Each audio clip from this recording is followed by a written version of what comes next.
harganya di luar tuh ngaco banget. Ada yang jual 130 juta, ada yang jual 150 juta, bahkan ada yang di atas itu gitu, tergantung kondisinya. Kebetulan yang gue dapet ini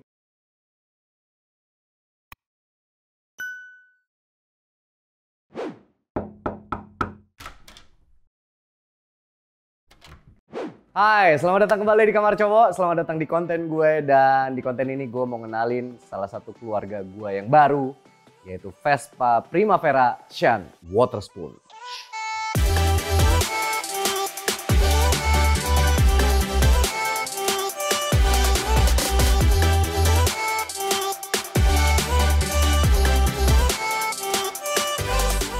Oke, ini dia Vespa Primavera Shun Waterspoon yang ada di rumah gua dan baru aja gua beli beberapa hari yang lalu. Sebenarnya ini bukan buat gua, buat istri gua karena dia yang naksir Vespa ini. Jujur, gua tadinya waktu kemunculan Vespa ini sekitar 1 sampai 2 bulan yang lalu itu nggak terlalu tertarik karena gua bingung di mana elemen Vespa ini yang bikin ini mahal selain collab sama Shun Waterspoon sendiri. Kalau kita ngomongin nama Shun Waterspoon, memang namanya udah cukup populer di dunia sneaker ya. Dia beberapa kali collab sama brand-brand sneaker dan karyanya bisa kalian lihat mungkin kayak gini, atau mungkin kayak gini. Pokoknya banyak banget, mungkin kalian kenal kalau di sneaker. Cuman memang woro-woro bahwa Shun Waterspoon ini digandeng Vespa untuk bikin Vespa spesial jenis Primavera dan akhirnya tampaknya seperti ini. Awalnya gue pikir apa spesialnya? Gue sempet ngeliat reviewnya karena udah banyak orang review tentang Vespa ini. Memang ini cuman Primavera yang warnanya jadi compang-camping aja gitu. Cuman setelah kemarin gua ngeliat fisiknya waktu istri gua lagi nyari, begitu ngeliat dari deket, gua akuin sih selama ini gua salah. Memang kalau kalian bisa lihat di sini perpaduan warnanya tuh ada beberapa elemen. Misalnya sebelah sini ya, ini kuning ketemu kayak hijau, apa ya ini bilangnya, bukan turkua juga, hijau telur asin lah kita sebutnya. Ini perpaduannya kayak dipikirin banget gitu. Maksudnya warnanya masuk banget. Terus ada kombinasi warna putih di bagian dasi. Terus di bagian dalam tiba-tiba dikasih warna merah. Memang untuk awal ngeliat kayaknya kok aneh sih, ini Vespa ini arahnya warnanya mau kemana sih? Apakah ini cuman sekedar biar jadi pemanis aja di Vespa ini? Soalnya masalah bentuk Primaveranya nggak ada perubahan desain yang signifikan. Ya udah Primavera aja, cuman yang membedakan memang warnanya ini doang, dan di bagian joknya ini yang kelihatan paling beda. Joknya ini kalau misalnya kalian bisa lihat dari dekat, kalau dipegang ini jenisnya kayak Coldore gitu. Dan di bagian sininya ada tanda tangannya si Shun Waterspoon. Ini yang bikin mahal. Dan di depannya, di bagian depan, di sini juga ada logonya Shun Waterspoon. Kalau gua cari tahu, katanya di Indonesia tuh cuman masuk 150 unit. Khusus di Indonesia, gue nggak tahu kalau jumlah keseluruhan di dunianya berapa. Jadi ini tergolong rare item, makanya begitu kemunculannya hadir di Indonesia langsung diburu sama orang-orang dan akhirnya sekarang harganya dia ngaco, harganya udah main nembak aja. Dan kebetulan gue belinya di harga yang itu, di harga pasaran sekarang. Memang awalnya agak nyesek, gue pikir untuk sebuah Vespa gue harus ngeluarin duit sebanyak itu. Tapi setelah gue pikir-pikir, karena semua yang rare item di Indonesia itu akan jadi salah satu investasi yang bagus. Makanya akhirnya gue mikir, oke lah sekarang gue beli harganya segitu. Tapi kita bisa tunggu 2 sampai 5 tahun ke depan. Mungkin harganya bisa 2 kali lipat mungkin, bisa jadi. Karena ini nggak akan diproduksi lagi. Jadi itu salah satu alasan gue akhirnya memberanikan diri ngambil Vespa ini dengan harga pasaran yang sekarang. Kalau ngomongin Vespa Primavera itu ya rate-nya dimulai dari sekitar 47 juta. Sekarang untuk seri yang Primavera Shun Waterspoon harganya di luar tuh ngaco banget. Ada yang jual 130 juta, ada yang jual 150 juta, bahkan ada yang di atas itu gitu, tergantung kondisinya. Kebetulan yang gue dapet ini kilometernya baru 300 meter. Jadi bener-bener sama pemilik sebelumnya, ini itu dibeli terus udah didiemin gitu aja. Mungkin 300 meter nih karena nurunin dari towing, masukin ke garasi, atau cuman dipakai buat nyobain gimana performa ininya. Tapi begitu tahu rasanya kayak Primavera biasa, akhirnya ya udah didiemin aja. Oke, sekarang kita lihat detail demi detail ya. Untuk warna jelas kombinasi warnanya. Terus ini bodinya jelas Primavera banget. Dan sebenarnya nggak ada sesuatu yang berbeda sih dibanding Primavera yang standarnya. Lampunya udah LED, gue coba nyalain ya. Lampunya udah LED, terus gua kemarin waktu beli, kayaknya semua jenis Primavera Shine Waterspoon tuh udah dapet front carrier yang chrome gini deh, emang untuk aksen. Soalnya gue ngeliat punya beberapa teman gue tuh udah ada front carriernya. Dan kebetulan kemarin gue tambahin fly screen di sini biar kelihatan lebih manis. Sama di belakangnya juga gue ganti spatboardnya. Kalau spatboard standarnya kemarin tuh nggak ada mata kucingnya di sini. Jadi cuman ini dari spatboard lurus aja ke bawah. Sekarang jadi ada mata kucingnya. Kalau performa mesin sama, apalagi ya yang membedakan ya? Nggak ada sih. Nggak ada sih. Depannya cakram ABS. Nanti mungkin gue akan ganti kalipernya. Kalipernya gue ganti Brembo. Sama velg sih katanya istri gue lagi mau ganti. Dia agak nggak terlalu suka nih velg putih ini. Kemarin sempat mesen velgnya warna gold. Gue lupa mereknya apa. Untuk bagian laci sama aja. Ini space lacinya persis mirip Primavera. Di sini ada USB portnya buat ngecas handphone. Ya. Terus di sini ada tombol buat manualnya. Buat buka jok. Space-nya ya bisa dibilang kecil sih, paling buat naruh sarung tangan atau handphone sambil ngecas kalau lagi di jalan. Terus kemarin itu dapat ini nih, karena joknya itu Coldore dan ini kalau kena air atau ketumpahan bumbu sate atau ketumpahan hal-hal lain yang kiranya bisa ngebekas di Coldore-nya, akhirnya yang membedakan cuman ini nih, tuh dikasih cover jok gitu.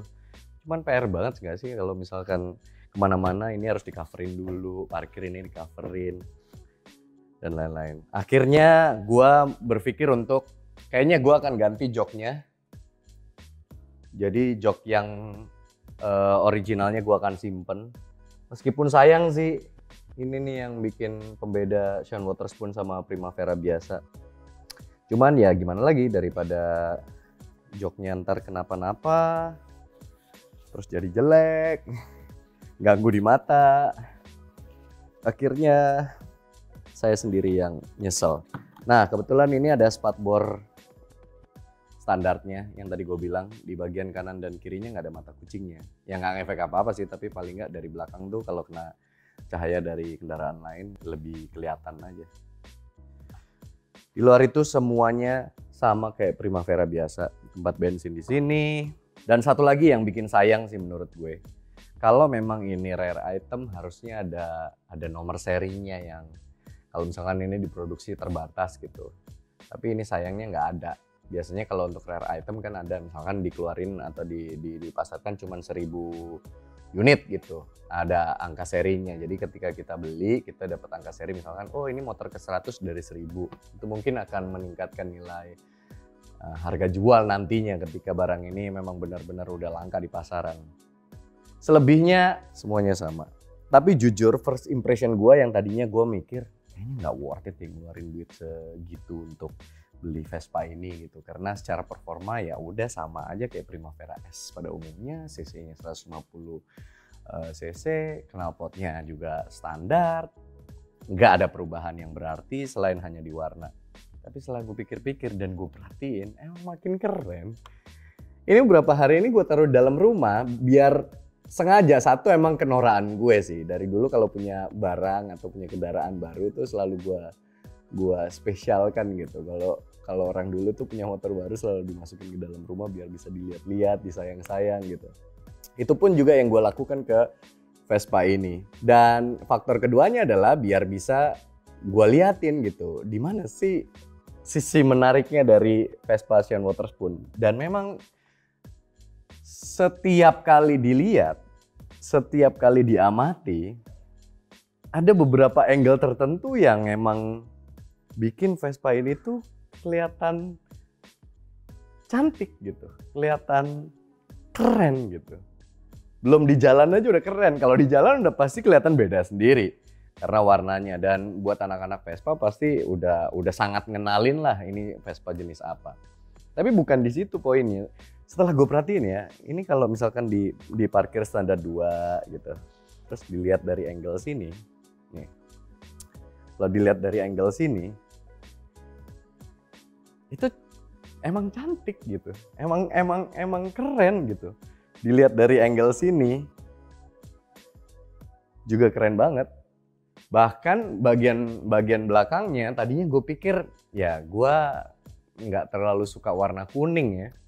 Tapi setelah gue lihat-lihat dari belakang, begitu ngelihat ada aksen merah di sana, aksen merah di bawah, itu emang nambah kecantikan Vespa ini. Dan satu lagi yang sayang, di bagian body ini kan ada tulisan Primavera. Tadinya gue pikir ini norak. Ngapain sih stiker harus ada sampai 6 gitu. Kayaknya statement banget gitu, kayaknya hard selling banget, mau nunjukin banget kalau ini serinya Primavera. Tapi ternyata setelah gue perhatiin lucu juga. Cuman yang sayang adalah itu stiker.